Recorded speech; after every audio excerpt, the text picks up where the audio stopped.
ज़मीनुनि ते कब्ज़ो, ज़मीनुनि ते कब्ज़ो, ज़मीनुनि जी नीलामी, ज़मीनुनि जी नीलामी, ज़मीनुनि ते कब्ज़ो, भारत जी ब्लैकमेलिंग, भारत जी ब्लैकमेलिंग, सभी भारतीय हथियारों खाट, सभी भारतीय हथियारों खाट, ज़मीनुनि ते कब्ज़ो, ज़मीनुनि ते कब्ज़ो, ज़मीनुनि ते कब्ज़ो, रैली सिंधियारी तहरीक ख़ालिद जे तरफ़ां सदातपुर शहर में असां कढी आहे। इन जो मेन मक़सदु आहे त सिंध जूं लखे एकड़ ज़मीनूं जेका ही निगरान सरकार तोड़े पोयूं सरकारूं उन्हनि लिखी ॾिना ऐं पंहिंजो कानून पास कया बाबा तव्हांखे सिंध सॼी नीलाम करणी आहे तॾहिं कयो। पर असां चऊं था त हिननि हुकुमरान जो दिमाग़ ठिकाणे ते अचणु खपे। असीं सिंध जूं ज़मीनूं कंहिं बि सूरत में नीलाम करणु कोन ॾींदासूं। असांजो मुतालबो आहे, असांजी जिदोजहद आहे त इहे सिंध जूं जेके जिन बि ज़िलनि में ज़मीनूं आहिनि उहे मक़ामी सिंधी हारियुनि खे ॾिनियूं वञनि जेके बेज़बान आहिनि, जिन खे रहण जे लाइ घर कोन्हे, जिन खे पोखण जे लाइ बनी कोन्हे। एतिरे क़दुरु जो हारियुनि खे दफ़न करण जे लाइ पंहिंजा लाश जेके आहिनि उहे बि जेके आहिनि से दफ़न थियण नथा ॾिना वञनि ऐं होॾा लखे एकड़ ज़मीनूं गैर मुल्की कंपनियुनि खे, अरब शहज़ादनि खे, दुबई जे अमीरनि खे ॾियण जे लाइ हिन ठीको खणी छॾियो आहे। असीं उनजी मज़म्मत कयूं था, असीं मज़ामत कंदासूं, असीं सॼे सिंध जे हारियुनि खे लखे हारियुनि खे गॾु कंदासूं, सुजाॻ कंदासूं ऐं असां मोहबे वतन माण्हुनि सहाफ़ियुनि दोस्तनि, सिंध दोस्त, अवाम दोस्त, जमहूरियत दोस्त ऐं पाकिस्तान दोस्त क़ुवतुनि जो साथ हासिलु करे ऐं हिननि जा जेके ही फ़ैसिला आहिनि, जेके ग़लति फ़ैसिला आहिनि उनखे रद्द कंदासूं।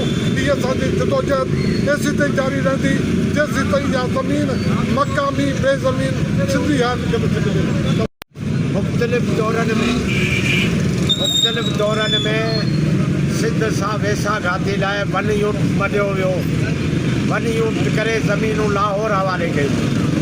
हींअर वरी उहा साॻी चाल चलत सां सिंध धरती जी ज़मीन ग़रीब हारियुनि में, सिंधी हारियुनि में न विरहाइण ऐं एग्रीकल्चर जी रिथाबती न करणु, सिर्फ़ु बैन अक़वामी ऐं मुल्की लेवल जे शहज़ादनि खे ॾिनी पई वञे। उन जे लाइ असां एहतिजाजी रैली कढी आहे। सिंधी अवाम खे सॾु था ॾियूं त सुजाॻ थियनि, सिंध धरती उन्हनि जे पेरनि मां हेठां खिसके पई। अचो त गॾिजी हिकु मुक़ाबिलो करियूं ऐं पंहिंजा हक़ वसीला वठूं।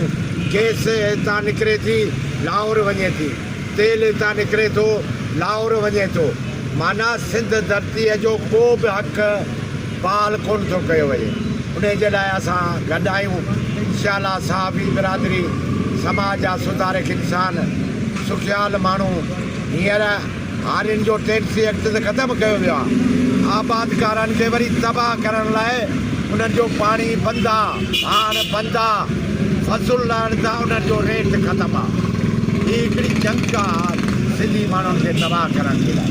उन लाइ उथिया आहियूं जीअं सिंध जे असां सिंध जे बेरोज़गार ऐं बेज़मीन हारियुनि में विरहाई वञे त जीअं उन में इंसाफ़ जी कानूनी बहितरी। धान जे ब्रेक ते विकिणण ऐं ज़मीन ते कब्ज़नि जे ख़िलाफ़ अॼु रैली आहे पंहिंजे शहर सिदापुर में। ही सिंध धरती असांजी ही निगरान हुकूमत खां वठी ऐं 15 साल अॻु में पाकिस्तान पीपल्स पार्टी जी हुकूमत इन्हनि असांजूं ज़मीनूं नीलाम कयूं आहिनि। 19 अगस्त इख़बार कावश में डिटेल पूरो आहे। ज़मीनूं लखे एकड़ सॼी ज़मीनूं ॾेई छॾियूं आहिनि। उनमें नारो ऐं ज़िले सां गॾु 2 लख एकड़ ज़मीनूं आहिनि फ़ौज जे हवाले, ज़री इनक़लाब जे नाले सां फ़ौज हवाले कयूं पियूं, जेको सिंधी माण्हुनि खे सख़्तु इतिराज़ आहे। जेकर अगरि तव्हांखे ज़मीनूं विरहाइणियूं आहिनि, ज़मीनी सिंध जे माण्हुनि खे उतां मक़ामी माण्हू ॾिनियूं वञनि। असीं सख़्तु एहतिजाज कयूं, एहतिजाज जारी रहंदो जेसीं ज़मीनूं असां सिंधियुनि हार में न विरहाई वेंदियूं, सिंध सूबे जे माण्हू न ॾिनियूं। एसी सख़्तु असांजो एहतिजाज हूंदो। हिन ॼाणे वाणे सिंध धरती खे पंहिंजे कब्ज़े हेठि सभु कुझु ॾियो, हुनजी झोली मुंहिंजो छॾनि था। असीं सख़्तु मज़म्मत कयूं था। हिननि करारदादूं जेके पास कयूं आहिनि उहो असांजे सिंध जे मुफ़ाद खदननि जीअं त क़ौमी ख़ुदमुख़्तियारी आहे सिंधी माण्हुनि खे ख़ुदमुख़्तियारी आहे हर सूबे ख़ुदमुख़्तियारी आहे त पोइ ख़ुदमुख़्तियारी जे सूबे ते आहे पंहिंजे उन क़ौमनि जा वारी मिल्कियत आहे असांजी मिल्कियत ज़ोरी खयो पियो वञनि सिंधी मिल्कियतूं लैलाम कयो उहे वफ़ाक़ जे हवाले कनि था इहो ग़लति आहे हितां जे माण्हुनि ते इहा शइ ॾिनी वञे जेका वजह कोयलो आहे गैस आहे तेल आहे रैल्टियूं सभु सिंध सूबे जो हक़ आहे पर हिननि वफ़ाक़ जे लाइ सभु कोई कनि था उहा असां सख़्तु